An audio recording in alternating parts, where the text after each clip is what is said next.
right, Coach. So it sounds like a broken record here now for the third time. But you got the morning start coming up as opposed to the 2 afternoon starts. Yeah. Kind of how does that change the way you guys approach? It's a little simpler. I mean, you don't have all day that you're thinking about it, and your mind is fresh. I mean, as the runners, their minds are fresh. They haven't been in class or traveling or whatever all day. And it simplifies eating. You know, you just kind of get up and get a light little snack, and then you go and race. This is the way they're used to racing, and it's much easier. The runners have been saying that this is a course that you're very familiar with. It's helped them become a little more familiar with it. So kind of give me the ins and outs, kind of what you're expecting. I mean, it's probably comparable as far as how fast the course is to the race we ran at Sundowner. It's maybe a little bit more hilly, but there's also some pavement on it, which is a faster surface than the grass. We've had a couple good weeks of training, so I wouldn't be surprised if some of our times are faster.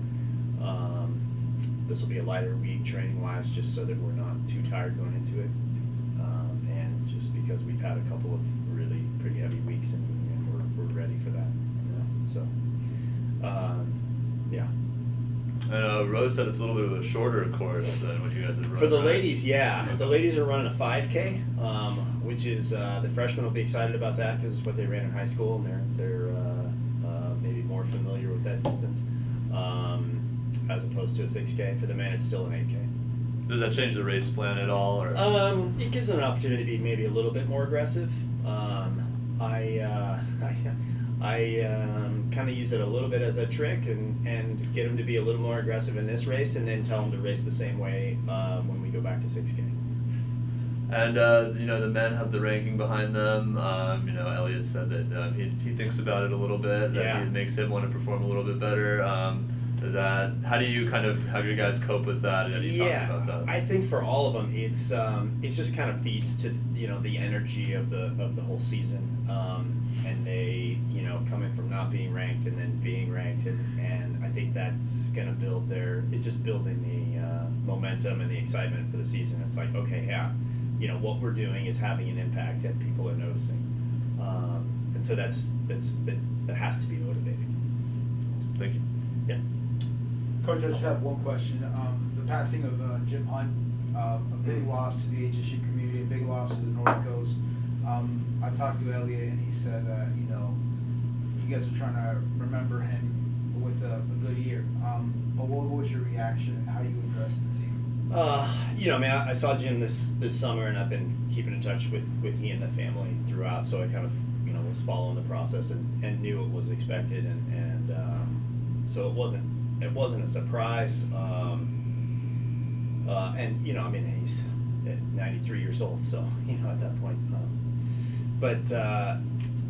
The impact that he had on this university is I don't know how to put it in words. It's unbelievable, and especially our program, specifically track and field and cross country, being the sports that he coached, and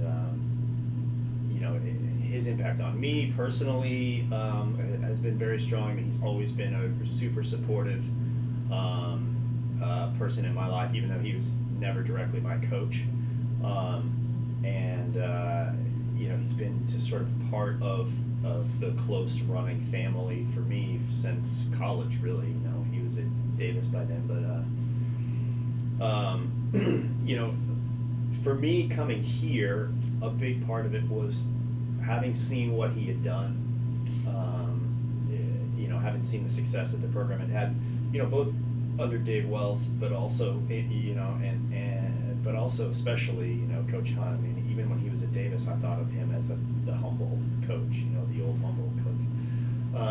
And so a big part of my kind of motivation and expectation for myself was to bring this program back to some national prominence, and at least to try to approach some of the accomplishments that Coach Hunt had, and I was really hoping that he would see it happen. Unfortunately, he's not around that long, but hopefully he noticed that we were going in a good direction. talked a few times, you know, since I got here, and even before I got here. I honestly asked his permission, and you know, I didn't want to take this job unless he felt like it was I was the right person for it. Whether, you know, he wasn't part of the hiring committee, but to me, coaching runners at Humboldt State, you know, you had to be approved by Jim Hunt to be able to do that. So I don't know. I feel like I'm rambling, and I've since it's happened, I honestly have. I don't know what to say because I don't feel like I can say anything that would be adequate. You'll see at our conference meet, there'll be a number of alumni there, and it's going to be emotional because I mean Jim owned a house on Baywood Golf Course, and you know, the teams used to run out there on Mondays a lot, and it's sad, even though that it's not surprising. You know, it's just it's something that was inevitable, and you knew was going to happen, but you never wanted it to. You mentioned the alumni that's coming in. Do you know what kind of names are going to be there? You know, if you look at the top 10 lists for our university for the distance events, that's pretty much the list. You know, Mad Dog Bill Scobie is the one that comes to mind because he's still the school record holder in the 1500. He's said he's coming from a long time ago. Greg Ballbeers and yeah, I don't know, I'm blanking on names, but look through our top 10, look through our Hall of Fame. A lot of those guys will be here. And then another. How are you guys? You said the alumni is going to be there, but is there anything specific you guys are planning to do? We're working on that. I need to meet still with Mike Williams. He's kind of our team historian locally, owner of the jogging shop, and we'll, which, you know, Jim Hunt started the jogging shop. Like, that's another, you know, impact that he's had on the community. How many kids have gotten their not just running shoes, but soccer or basketball or whatever shoes there. And the, you know, thousands of kids that came for camps. Anyway, that Mike and I will communicate, and we'll find a date or find a time and a place that they, you know, he feels is appropriate. And, he's been communicating with kind of our alumni network pretty well, and so we'll put something pretty informal together, and you know, I'm sure they'll drink a few beers and tell some stories, and some of them get exaggerated, and it'll be a fun time, and we want it to be, you know, like just a celebration of, like, hey, what are all the awesome things that we remember? Thank you.